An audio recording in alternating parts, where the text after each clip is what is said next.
दोस्तों, आज का विषय है प्रकृति का आनंद लें।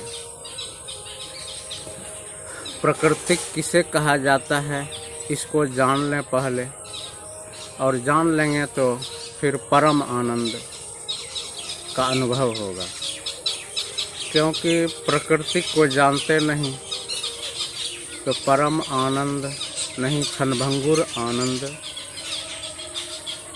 लेंगे हम। यदि प्रकृति को जान लेते हैं तो हम परम आनंद में जिएंगे। प्रकृति किसे कहा जाता है, इस बात को समझना है। वैसे तो प्रकृति में हर मानव समझते हैं कि यह जो दुनिया है, इस दुनिया में अनेक प्रकार के वृक्ष हैं, फल फूल हैं, पेड़ पौधे हैं, इन्हें प्रकृति कहा जाता है।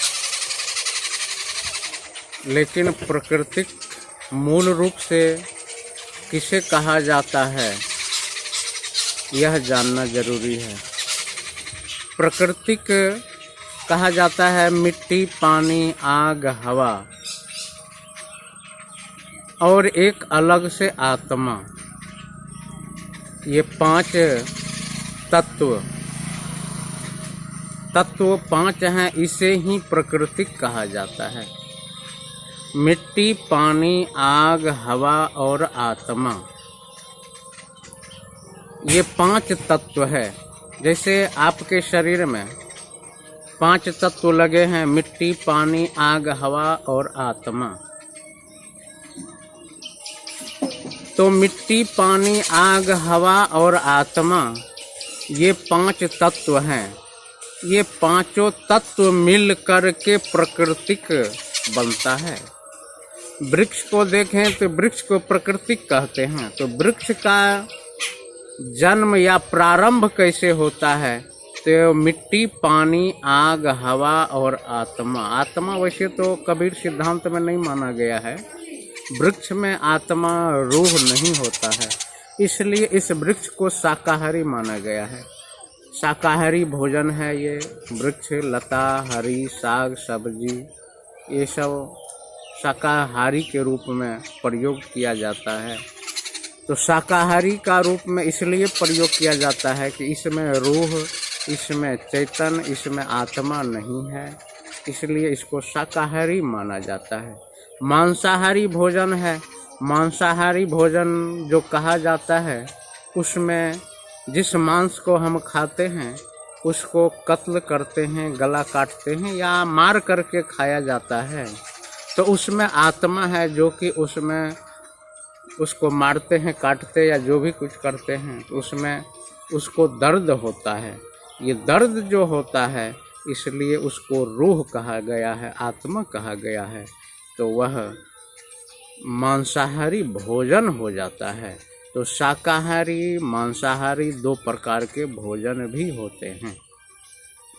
तो इस संसार में कुछ जानवर हैं जो शाकाहारी होते हैं, कुछ जानवर जो होते हैं मांसाहारी होते हैं, दोनों प्रकार के होते हैं।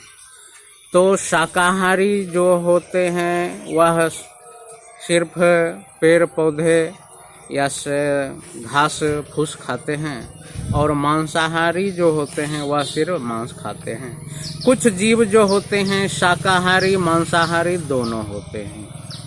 तो संसार में दो तरह के भोजन हैं, एक शाकाहारी, मांसाहारी। और जान लें कि दो तरह का वस्तु भी है, एक सजीव, दूसरा निर्जीव। अब सजीव निर्जीव की बात यदि करें तो सजीव को जिसमें चेतना नहीं है उसे निर्जीव कहा जाता है, जिसमें चेतना है उसे सजीव कहा जाता है। सजीव को प्रकृति के कहा जाता है, जिसमें कि मिट्टी, पानी, आग, हवा और अलग से एक चेतना है, उसे सजीव कहा जाता है। निर्जीव उसे कहा जाता है जिसमें रूह, चेतना नहीं है, उसे निर्जीव पदार्थ कहा जाता है। तो दोस्तों, मिट्टी, पानी, आग, हवा और आत्मा, ये चारों तत्व सजीव है कि निर्जीव है, यही गहन अध्ययन करना चाहिए।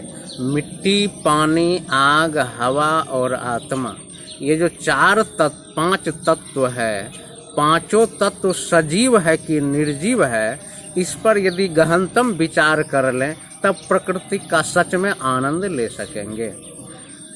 मिट्टी, पानी, आग, हवा, ये चार तत्व निर्जीव माने गए हैं। तत्व हैं लेकिन निर्जीव है, इसमें चेतना नहीं है। और जैसे पानी है, मिट्टी है, आग है, हवा है, ये चार तत्व निर्जीव है, इसको जड़ कहा जाता है। एक अलग से जो चेतन है, आत्मा है, उसे चेतन कहा जाता है। यही चेतन के कारण निर्जीव सजीव पदार्थ माना जाता है। जिसमें चेतन हो वह सजीव है, जिसमें चेतन ना हो वह निर्जीव पदार्थ है। तो मिट्टी, पानी, आग, हवा, वैसे तो इसको निर्जीव माना गया है, इसको ही प्राकृतिक कहा जाता है। मिट्टी, पानी, आग, हवा, ये चार तत्व प्राकृतिक है। और ये आत्मा जो है अलग से जो है, यह इसे पुरुष कहा गया है। यह चेतना जो है सिर्फ सजीव में पाया जाता है, निर्जीव में नहीं पाया जाता है। अब जान लें कि मिट्टी सजीव है कि निर्जीव है। मिट्टी ये नो सजीव है नो निर्जीव है। पानी सजीव है कि निर्जीव है। मिट्टी नो सजीव है नो निर्जीव है। हवा सजीव है कि निर्जीव है। हवा सजीव भी नहीं है, निर्जीव भी नहीं है। और आग सजीव है कि निर्जीव है। आग भी सजीव भी नहीं है, निर्जीव भी नहीं है। ये तत्व हैं। तत्व न तो सजीव होते हैं न निर्जीव होते हैं, तत्व तत्व होते हैं। जैसे लोहा को देख लें, एल्युमिनियम देख लें, या अनेक तत्व हैं, ये सब न सजीव हैं न निर्जीव हैं, यह सब तत्व हैं। उसी प्रकार मिट्टी, पानी, आग, हवा, ये सब जो हैं ये न सजीव है न निर्जीव है, यह तत्व है। उसी प्रकार यह चेतन जो है, चेतन जहाँ पर निवास करते हैं उसे सजीव पदार्थ माना जाता है। तो चेतन जहाँ है उसको सजीव माना जाता है। वृक्ष में, लता में, पेड़ में, पौधे में, साग पतार में, इसमें चेतना नहीं माना गया है कबीर के सिद्धांत में। या वैज्ञानिकों के सिद्धांत में यदि कहा जाए तो कहते हैं कि यह शाकाहारी भोजन है। तो शाकाहारी भोजन कैसे हम सिद्ध करेंगे? यदि पेड़ पौधे, लता, साग पतार में यदि हम चेतना मानेंगे वैज्ञानिक के दृष्टि से, वह तो शाकाहारी नहीं हो, वह भी मांसाहारी एक प्रकार का सिद्ध हो जाता है। तो कबीर के सिद्धांत में जो है माना गया है कि पेड़ पौधा, लता या साग पतार जो भी है, इसमें चेतना नहीं पाया जाता है, इसलिए इसको शाकाहारी भोजन माना गया है। जिसमें चेतना माना जाता है वह है गाय, भैंस, मुर्गे, जिसमें चेतना है, जिसमें सुख दुख का अनुभव होता है, उसको सजीव माना गया है। चेतन जहाँ है वहाँ सजीव माना गया है। तो प्रकृति का आनंद कह लें, कैसे लें? दो प्रकार से। एक प्रकार से कि शाकाहारी भोजन करते हैं, यह प्राकृतिक है, इसमें हिंसा नहीं होता है। फल खा लिए, साग खा लिए, कद्दू खा लिए, भिंडी खा लिए काट करके, टमाटर खा लिए, बैगन खा लिए, खीरा खा लिए, अनेक प्रकार के फल खाते हैं, ये सब शाकाहारी में आता है, इसका लुत्फ आनंद लें। लेकिन मांसाहारी भोजन जो है उसको किसी को हम काटते हैं, मारते हैं, हाथ पैर तोड़ देते हैं, तो उसको दुख दर्द का अनुभव होता है। तो वह जो है सजीव है, उसको मारने से उसका कर्म फल लगता है, उसको मारने से पाप पुण्य लगता है। जैसे आपका कोई हाथ तोड़ दे, पैर तोड़ दे, तो आपको कैसा अनुभव होगा? आपको भीतर महसूस होगा हम ये बदला लेंगे। तो आपने जिसका हत्या करते हैं, गला काटते हैं या मांसाहारी भोजन करते हैं, तो वह जो है उसको दर्द का महसूस होता है, इसलिए उसमें पाप पुण्य है। यह प्राकृतिक में जो है प्राकृतिक कहा जाता है, जिसमें कि चेतना नहीं है, उसमें है फल फूल है, साग है, हरी सब्जियां हैं, अनेक प्रकार के, हजारों प्रकार के फल फूल हैं, साग सब्जियां हैं, इसका आनंद लें। और इसमें चेतना नहीं है, जिसके कारण यह शाकाहारी माना गया है। इसका स्वाद अनेक प्रकार के सब्जियां हैं, हरी साग सब्जियां, कि इसका तो वर्णन नहीं किया जाता है। इसका आनंद लें। और यदि किसी मांस खाते हैं तो उसका कर्म फल लगता है, कर्म का फल मिलता है, यह अपने आप भी मिल जाता है। अनेक धर्मशास्त्र में जाएंगे, सब धर्मों का लोग कहते हैं कि कर्म का फल कोई ईश्वर या अल्लाह देता है, दोस्तों, कोई आकाश में ईश्वर या अल्लाह नहीं बैठा है कर्म फल देने के लिए।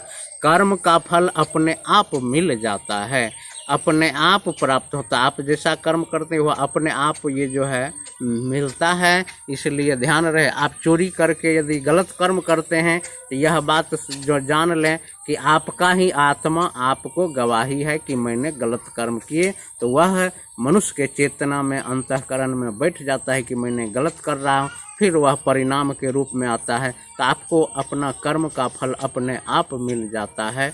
दोस्तों, प्रकृति का आनंद लें, लेकिन मांसाहार से वर्जित रहें।